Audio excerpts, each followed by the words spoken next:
लाख टके की बात में अब बात करते हैं धर्मांतरण के आईएएस कनेक्शन की। जी हाँ, एक आईएएस अफसर जिसका काम जाति और धर्म से ऊपर उठकर जनता की भलाई के लिए काम करना है, जिसका फर्ज होता है कि वो बिना किसी भेदभाव के सरकार की नीतियों को जनता तक पहुंचाएगा। लेकिन कानपुर के एक आईएएस अफसर पर जबरन धर्मांतरण करवाने का आरोप लगा है। इस आईएएस अधिकारी का नाम है इफ्तिकार उद्दीन। आरोप है कि वो अपने सरकारी आवास पर कुछ लोगों की मौजूदगी में धर्मांतरण करने की तकरीर दे रहे थे, जिसका वीडियो सामने आने के बाद जांच के लिए एसआईटी का गठन किया गया है।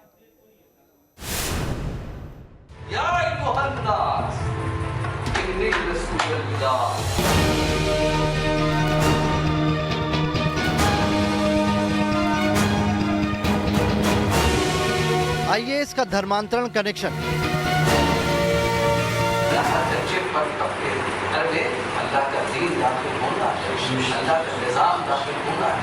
आईएएस के सरकारी आवास पर धर्मांतरण का खेल। जमीन चाहिए तो धर्म परिवर्तन करो, मदद चाहिए तो इस्लाम कबूल करो। गेम खेलने वाला इफ्तिकार उद्दीन था, जिसके कार्यालय में 2010 के अंदर ही लिख करके समाज कल्याण अधिकारी ने लिख दिया था कि 1 भी इंच भूमि नहीं है। उत्तर प्रदेश के एक सीनियर आईएएस अफसर मोहम्मद इफ्तिकार उद्दीन के सरकारी आवास पर नफरत की इस मजहबी तालीम का वीडियो सामने आने के बाद हड़कंप मचा है। अब तो कोई रसूल नहीं आया, तो कोई नबी नहीं आया। खातमुन नबी is the seal of all profits.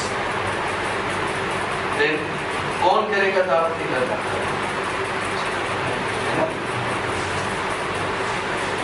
जो इस उम्मत में जो अल्लाह और आखिरत पर ईमान रखता है और मोहम्मद रसूलुल्लाह सल्लल्लाहु अलैहि वसल्लम के तरीके पर चलता है, साहिल उसको आवाज़ करता है, फर्ज इस काम को करे, उनके मिशन को आगे बढ़ाए।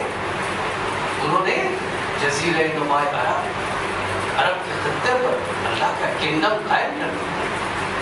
अल्लाह का किंगडम, अल्लाह की बादशाह है ना, अल्लाह के हाथ में कायम कर दिया। कानपुर मंडल के आयुक्त के ओहदे पर तैनात इफ्तिकार उद्दीन के सरकारी आवास पर धर्मांतरण गैंग जुटता है, जिसमें बाकायदा मौलवी की मौजूदगी में इस्लाम के उपदेश दिए जाते हैं। लेकिन इस पाठशाला की हकीकत तो यह है कि सिर्फ इस्लाम के उपदेश दिए जाते तो किसी को कोई एतराज नहीं था। सिर्फ इस्लाम धर्म के फायदे गिनाए जाते तब भी गनीमत थी। लेकिन इस मजहबी पाठशाला में हिंदू धर्म की खामियां बताना, धर्म परिवर्तन कर इस्लाम धर्म कबूल कर लेने की बात कहना वो गुनाह है, जिसमें साझेदार की भूमिका निभा रहा है आईएएस इफ्तिकार उद्दीन। उन्होंने ये कहा कि भाई ये ज़मीन आपकी नहीं है, ये ज़मीन हमारी है, और यदि आप लोग अपनी गरीबी को दूर करना चाहते हो, धर्म परिवर्तन करके आप अपना जो है किसी इस्लाम धर्म से अपना ऐड लेकर अपने बच्चों की परवरिश करो, या कोई ऐसा जानकारी करके उनसे जुड़ो। तस्वीर में साफ देख सकते हैं कि आईएएस इफ्तिकार उद्दीन जमीन पर बैठा है और उसके सामने मजहबी मौलवी मिसालें पेश कर रहा है। बेजान जिस्म के हवाले से लोगों के दिलो दिमाग में मजहबी जहर घोलने की कोशिश की जा रही है। पिछले दिनों पंजाब के भाई ने इस्लाम कबूल किया तो मैंने उनको दावत नहीं दी थी। अलबत्ता हम लोग जाते हैं, वहाँ मुतकली में काम करते हैं, मतलब मेसिकों में ईसाइयों में काम करते हैं। उन्होंने इस्लाम कबूल किया। मैंने कहा कि इस्लाम कबूल करने के लिए क्या चीज़ दरिया बनी? तो उन्होंने कहा मेरी बहन की मौत। जब बहन की मौत दरिया बनी इस्लाम कबूल करने के लिए, बोले जी बताइए इसको। कहने लगे जब उसको जला रहे थे तो वो कपड़ा जब जल गया तो बहन हो गई। सब लोग देख रहे थे, मुझे बहुत शर्म आई, मैं वहाँ से निकल गया। फिर मेरे बहन ने माली में डाला कि आज तो मेरी बहन को लोग देख रहे हैं, कल मेरी बेटी की है, इसको भी लोग देखेंगे, मरने के बाद ये भी ऐसी चलेगी। उसी वक्त मेरे दिल में आया कि इस्लाम से अच्छा कोई दिल नहीं है, मुझे कबूल कर देना चाहिए। धर्मांतरण के इस खेल में आईएएस इफ्तिकार उद्दीन किस कदर लगा हुआ था, कैसे अपने ओहदे का इस्तेमाल कर धर्म परिवर्तन का दबाव डालता था, इसका एक सच ये भी है कि इफ्तिकार उद्दीन कानपुर की बस्तियों में मजहबी किताबें बांटा करता था। न्यूज़ नेशन के पास इफ्तिकार उद्दीन की वो दोनों किताब मौजूद है। अब जरा गौर कीजिए, नफरत की तालीम पर कैसे मजहबी जिल्द चढ़ाई गई है, लेकिन वो जिल्द ही उस आईएएस की सोच की गवाही दे रही है। इस्लाम के प्रचार प्रसार के लिए कैसे इफ्तिकार उद्दीन ने हिंदू धर्म की आड़ ली है, उसकी गवाही ये किताब दे रही है। भक्ति के नाम पर लिखी गई किताब में कुरान की आयतें लिखी हुई है। वीडियो वायरल होते ही यूपी सरकार से लेकर प्रशासनिक अमले में हड़कंप मच गया। कानपुर के पुलिस कमिश्नर असीम अरुण ने फौरन इस मामले की जांच के आदेश दे दिए। वहीं बाद में यूपी सरकार ने वीडियो की जांच के लिए एसआईटी का गठन कर दिया और सरकार ने एसआईटी से 7 दिन में रिपोर्ट मांगी है। ये एक जो घटना है और वो भी एक आईएएस ऑफिसर जो कि चेयरमैन है यूपीएसआरटीसी, जिसको 2016 में अखिलेश के समय बनाया गया था, ये एक दुर्भाग्यपूर्ण है और उस पर जो कानून का जो काम है वो पूरा का पूरा करेगा और सख्त से सख्त सजा भी दी जाएगी। सरकारी आवास के बंद कमरे में चल रहे नफरत की इस पाठशाला का सच सामने आ चुका है। धर्म परिवर्तन के काले खेल में लगे दर्जन भर लोगों की गिरफ्तारी हो चुकी है। Team news nation. और अब बात चीन की साजिश की। एक तरफ चीन बार बार हिंदुस्तान से बातचीत करता है ताकि दोनों देशों के रिश्ते बेहतर रह सकें, इस तरीके के दावे करता है, लेकिन चीन की साजिशें हैं कि खत्म नहीं होती। चीन की नई साजिश का खुलासा हुआ है उत्तराखंड से।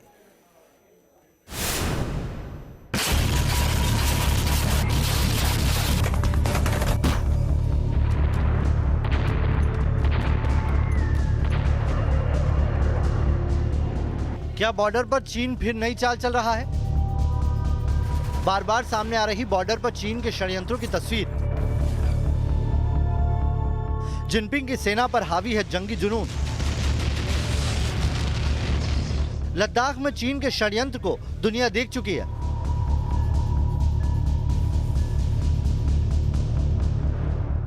तिब्बत में पीपुल्स लिबरेशन आर्मी की युद्ध की तैयारी सवाल खड़े कर रही है।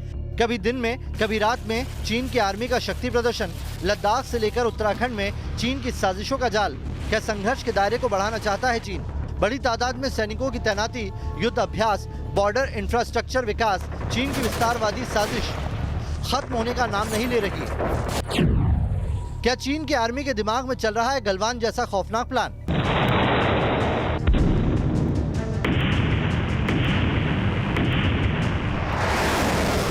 पिछले साल गलवान में जिनपिंग के आर्मी के षड्यंत्र ने भारतीय सेना को जवाब देने के लिए मजबूर कर दिया था। उस वक्त भारत के वीरों की बहादुरी के आगे चीन को घुटने टेकने पड़े थे। एलएसी पर भारत ने बातचीत के जरिए तनाव कम करने की कोशिश की है, लेकिन फिर बॉर्डर पर चीन की आक्रामक नीति सामने आ रही है। क्या युद्ध का नया मोर्चा तैयार कर रहा है चीन? लद्दाख के बाद चीन की उकसाने वाली कार्रवाई उत्तराखंड में सामने आई। उत्तराखंड के बाराहोती में चीन की घुसपैठ की पुष्टि हुई है। वैसे बाराहोती में पहली बार पीपुल्स लिबरेशन आर्मी के सैनिकों की घुसपैठ नहीं हुई। इससे पहले भी चीन की आर्मी इस इलाके में घुसने की कोशिश कर रही है। लद्दाख में जारी तनाव के बीच उत्तराखंड में चीन के सैनिकों की घुसपैठ बेहद खतरनाक है। बताया जा रहा है कि चीन की फौज के 100 से ज्यादा सैनिक बॉर्डर पार करते हुए बाराहोती में भारत में घुस आए। खबरों के मुताबिक चीन के सैनिकों ने इलाके में बुनियादी ढांचे को नुकसान पहुंचाया।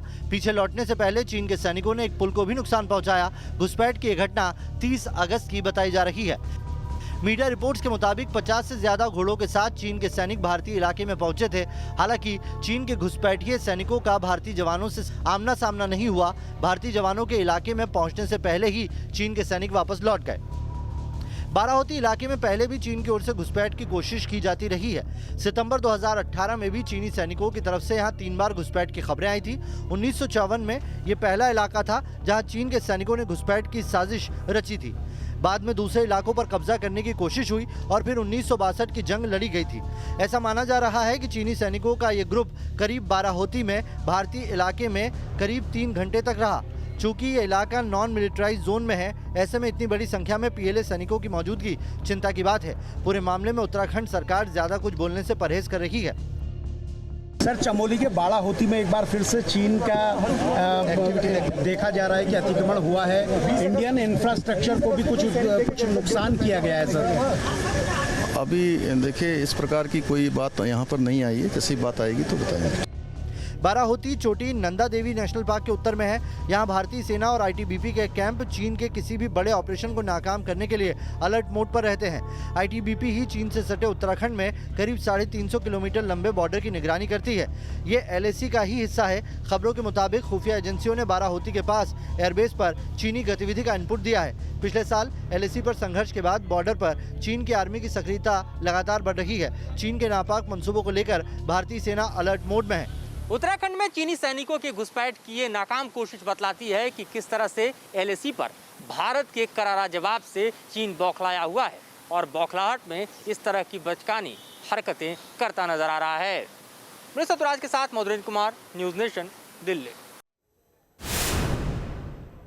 तो एक लंबे वक्त के बाद चीन की घुसपैठ की साजिश देखने को मिली उत्तराखंड में, लेकिन LAC पर खासकर लद्दाख के क्षेत्र में चीन लगातार अपनी साजिशों को अंजाम देने की कोशिश कर रहा है, तैयारियां कर रहा है, ठिकाने बना रहा है।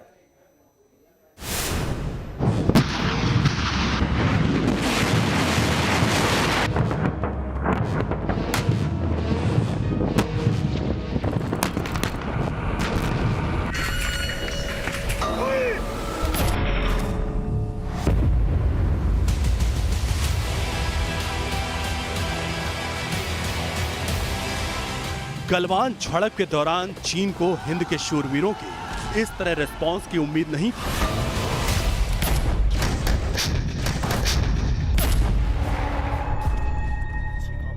भारतीय जवानों ने चीन को ऐसा जवाब दिया कि वो दंग रह गए। मुश्किल हालात में भारतीय सेना चीन के जवानों पर हावी रही है। कुछ इलाकों से चीन को पीछे हटने के लिए मजबूर होना पड़ा। भारतीय फौज की शक्ति से हैरान चीन की आर्मी फिर से चाल चलने में जुटी है। LAC पर चीनी साजिश के 8 नए ठिकाने जारी है। LAC पर चीन की शातिराना चाल। 8 लोकेशन पर चीन की सेना ने बनाए बंकर। चीन की आर्मी ने अपनी सेना के लिए 8 ठिकाने पर बनाए मॉड्यूल कंटेनर। यह सैटेलाइट इमेज पूर्वी लद्दाख में चीन की चालबाजी का सबूत है। पूर्वी लद्दाख में चीन अपनी भड़काऊ करतूतों से बाज नहीं आ रहा। इन तस्वीरों की गवाही साबित कर रही है कि LAC के करीब चीन की आर्मी बंकर बना रही है। पहली तस्वीर जुलाई 2020 की है, जहां सब सामान्य है, जबकि दूसरी सैटेलाइट तस्वीर इस साल सितंबर की है। इसमें ताजा कंस्ट्रक्शन साफ देखे जा सकते हैं। सैटेलाइट तस्वीरों में करीब 8 ऐसे लोकेशन सामने आए हैं जहां अस्थायी तौर पर PLA ने अपने जवानों के रहने की व्यवस्था की है। काराकोरम पास के करीब ये एक्टिविटी बढ़ गई है। चीन ने वहाब और जिलगा से लेकर चांगला, ताशिंगांग, मानजा और चुरुप तक शेल्टर बना दिए हैं। साफ है चीन बातचीत की आड़ में अपनी साजिशों को अंजाम तक पहुंचाने की कोशिश कर रहा है। अभी कुछ दिनों पहले ही शिनजियांग में चीन की आर्मी ने 16,000 फीट की ऊंचाई पर नाइट मिलिट्री ड्रिल यानी रात में युद्ध अभ्यास किया था। शिनजियांग में रात में युद्ध अभ्यास का मकसद क्या है, पूरी दुनिया जानती है। बॉर्डर पर भारत ने चीन को जवाब देने के लिए बड़ी तैयारी की है। चीन को जवाब देने के लिए तैयार भारतीय फौज। चीन की साजिशों को नाकाम करने के लिए भारत ने भी बॉर्डर पर 50,000 सैनिकों की तैनाती की है। Fighter aircraft, anti missile system, artillery gun. भारतीय सेना चीन को जवाब देने के लिए अल्ट्रा मॉडर्न हथियारों से लैस है।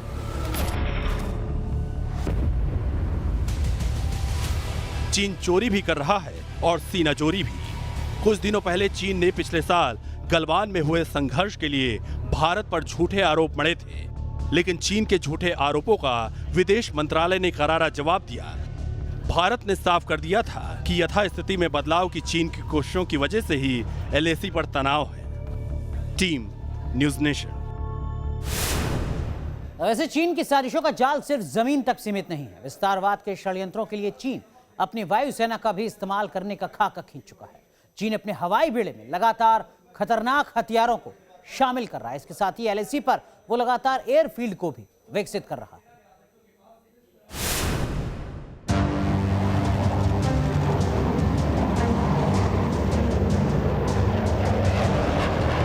चीन का ये आसमानी अहंकार है। दुनिया पर धौंस जमाने की चीन की कोशिश। चीन की वायुसेना का ये एयर शो है। चीन के पायलट्स का हवा में ये करतब है। दुनिया के सामने चीन का शक्ति प्रदर्शन। इस करतब के लिए चीन की आर्मी अपना शक्ति प्रदर्शन करने की कोशिश कर रही है। चीन का ये एयर शो सिर्फ करतब दिखाने के लिए नहीं है। इस शो के जरिए चीन अपने विनाश के हथियारों से दुनिया को रूबरू करवाना चाहता है। चीन के उन हथियारों की बात करते हैं जिनके बारे में चीन की वायुसेना बहुत बड़े-बड़े दावे कर रही है। चीन का ये CH-6 high altitude long endurance drone है। एयर शो में इन ड्रोन्स को भी दिखाया जा रहा है। इस ड्रोन का इस्तेमाल सर्विलांस के साथ हवाई हमले के लिए भी होने का दावा किया जाता है। चेंगतू कंपनी के विमान J-10 को भी चीन की आर्मी गेम चेंजर बताती है। इस विमान के बारे में चीन का दावा है कि ये विरोधी देशों के इलेक्ट्रॉनिक उपकरणों को जैम कर सकता है। ये वो हथियार हैं जिसके दम पर चीन की आर्मी अपने आप को बेमिसाल बताती है। इन हथियारों के दम पर पीपुल्स लिबरेशन आर्मी एशिया में विस्तारवाद का ख्वाब देख रही है। चीन अपनी वायु शक्ति को बढ़ाने के लिए घातक हथियार बना रहा है। इसके साथ ही चीन की आर्मी LAC में एयरफील्ड भी विकसित कर रही है।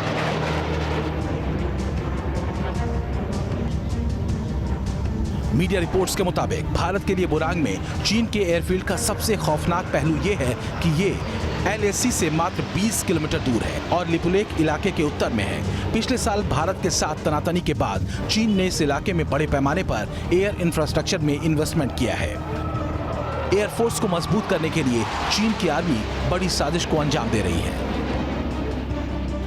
LAC के पास तिब्बत में होटन, काचगर, गरगुनसा, ल्हासा गोंगर और शिगात्से एयरबेस को भी अपग्रेड कर रही है। जमीन के साथ आसमान और समंदर तक चीन की विस्तारवादी साजिश सामने आ रही है। चीन की हर चाल को विफल करने के लिए भारतीय सेना की तैयारी भी मुकम्मल है। चीन की आर्मी की हर एक साजिश पर नजर रखी जा रही है। Team news nation. बिहार में बीजेपी और जेडीयू के बीच दरार चौड़ी होने लगी है। जातीय जनगणना से लेकर विशेष दर्जे की मांग, नीतीश कुमार की हर डिमांड को केंद्र सरकार नकारने लगी है, जिस पर सियासत भी तेज हो रही है। जिसको जातिगत जनगणना कराया जाए, हम लोग तो यही चाहेंगे। कास्ट सेंसस पर नीतीश कुमार अड़े हैं, बीजेपी के रुख के खिलाफ खड़े हैं। केंद्र सरकार ने सुप्रीम कोर्ट में दिए हलफनामे में जातीय जनगणना को नामंजूर कर दिया, लेकिन नीतीश कुमार इस मुद्दे पर बिहार में ऑल पार्टी मीटिंग का ऐलान कर रहे हैं। हम लोग राज्य में फिर सब पार्टी के लोगों के साथ बातचीत करेंगे, हम लोग बैठेंगे और क्या करना चाहिए फिर बात करेंगे आपस में। साफ है कि बिहार में जेडीयू बीजेपी गठबंधन में सब कुछ ऑल इज वेल नहीं है। बात जातीय जनगणना की हो या फिर बिहार को स्पेशल स्टेटस देने की, हर मुद्दे पर बीजेपी जेडीयू के बीच रार बढ़ने लगी है। इस लिस्ट में नया मुद्दा नीति आयोग के सूचकांक का भी जुड़ गया है। नितिन नवीन जी, जातीय जनगणना नहीं होगी। देखिए, पार्टी ने, केंद्र सरकार ने अपना पक्ष न्यायालय में रखा है। अब न्यायालय का निर्णय आने दीजिए और जो उसके तकनीकी पहलू हैं उन पहलुओं पर, सभी चीज़ों पर विचार करते हुए माननीय प्रधानमंत्री जी ने सारे विषयों को जरूर संज्ञान में लिया है और उसके क्या और रास्ते निकाले जा सकते हैं उस पर बात हो रही है। केंद्र में सरकार है, बिहार में आपकी सरकार है, लेकिन जो नीति आयोग की सूचकांक है वो भी बिहार को पिछड़ा दिखाती है। आपको नहीं लगता इसे बदलने की जरूरत? देखिए, क्या सूचकांक हैं, उसके क्या मानक हैं, उस मानकों पर किस प्रकार से हमारे सरकार ने क्या क्या विषय रखे हैं, उसमें अगर कोई विषय अगर आया है तो फिर से नीति आयोग में हम लोग पहल करेंगे कि क्या विषय है। इधर बिहार के योजना और विकास मंत्री विजेंद्र प्रसाद यादव दो टूक कहने लगे हैं कि बिहार विशेष राज्य का दर्जा मांगते मांगते थक गया, अब तक नहीं मिला तो अब सरकार ने इसकी मांग ही छोड़ दी। विशेष राज्य का दर्जा का मांग करते करते हम लोगों ने क्या कहते हैं, कमेटी भी गठन हुआ, उसने भी रिपोर्ट दिया, लेकिन इसके बाद भी कोई नतीजा नहीं निकला। तब कितनी मांग की जाए। वहीं जेडीयू की तरफ से जातीय जनगणना और विशेष राज्य के दर्जे का मुद्दा उठाना बीजेपी को नागवार गुजर रहा है। नीतीश कुमार की डिमांड पर बीजेपी कोटे से मंत्री नीरज कुमार बबलू ने दो टूक जवाब दिया है। उनके मुताबिक नीतीश कास्ट सेंसस की जगह जनसंख्या नियंत्रण कानून लाए। जातीय गणना की आवश्यकता अब मुझे लगता है कि अभी नहीं है।